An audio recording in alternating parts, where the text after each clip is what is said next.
Is Guinea-Bissau the next country to break away from ECOWAS? That's the burning question after a dramatic standoff between the West African regional bloc and President Umaro Sissoco Embaló. In a shocking turn of events, an ECOWAS mission sent to mediate the country's election crisis was abruptly forced to leave after the president threatened to expel them.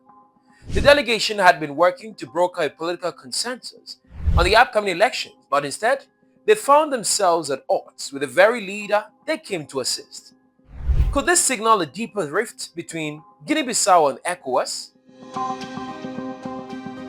President Umaro Sissoco Embaló, a former army general, who was elected in December 2019 for a 5-year term. However, as of February 27, 2025, the opposition argues that his mandate has officially ended. Despite this, Guinea-Bissau Supreme Court recently ruled that his presidency will continue until September 2025.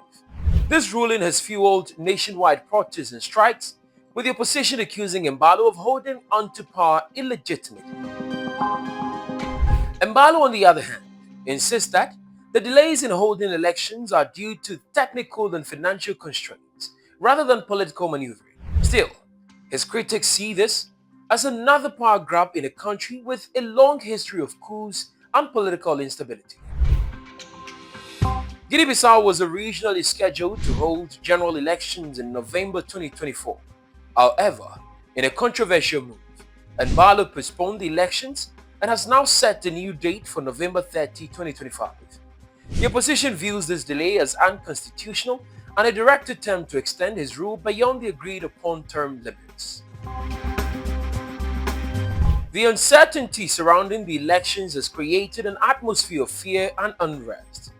The opposition has vowed to paralyze the country with mass protests, demanding that elections be held as soon as possible.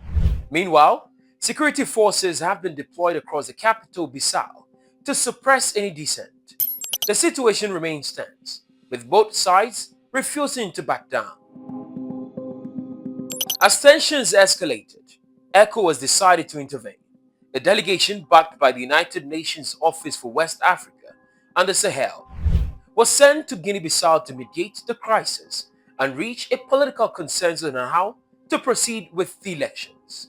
However, their efforts were abruptly cut short when President Embaló threatened to expel them. The delegation, which had been in the country from February 21 to 28, 2025, was forced to leave on March 1 after Embaló's direct warning. According to ECOWAS, they had been making progress on a draft agreement for a roadmap to elections in 2025. They held discussions with political leaders, foreign partners, election management bodies, and civil society organizations. However, Embaló's hostility towards the mission signaled his unwillingness to accept external mediation.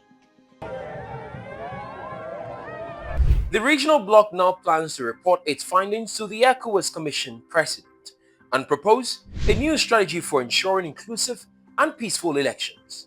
But without Embaló's cooperation, their role in resolving the crisis remains uncertain. Guinea-Bissau is no stranger to political instability.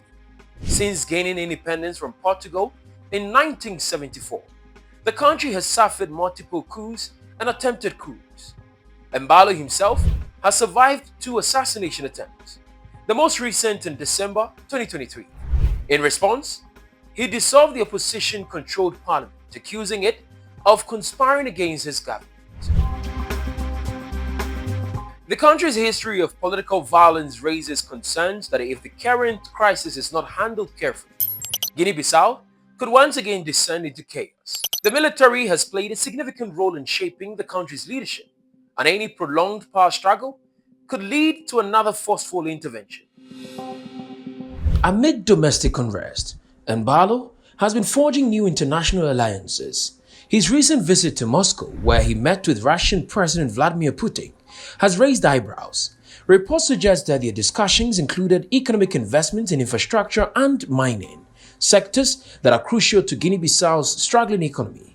This pivot towards Russia reflects a broader trend among African nations diversifying their foreign partnerships beyond traditional Western allies.